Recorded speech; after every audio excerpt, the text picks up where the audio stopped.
Hello friend, আশা করি তোমরা ভালো আছো। আমিও ভালো আছি। তো সত্যি কথা বলতে কি, আমার পেছনে যে ছেলেটা বসে আছে, আমার মনে হচ্ছে একটা মেয়ে থাকলে ভালো হতো।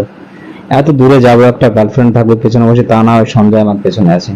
তো যদিও বন্ধু থাকা মানে খুব এনজয়, আর বন্ধু সত্যি বন্ধু থাকা মানে প্রচন্ড এনজয়। মানে এতটা এনজয় করেছি আমরা, তোমাদের বলে বোঝাতে পারবো না।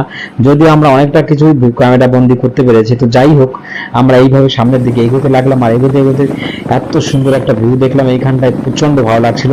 কিন্তু আমাদের মাথায় ওই একটাই টেনশন ছিল, যদি বৃষ্টি আসে তাহলে আমাদের ভিজতে হবে, কারণ আমাদের কাছে না ছিল ছাতা, না ছিল রেইনকোট।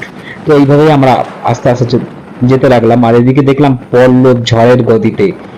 বন্ধুরা, তোমরা একটু বলতে পারো আমাদের পেছনে এই যে বাইকটা আসছে কত স্পিডে আসতে পারে?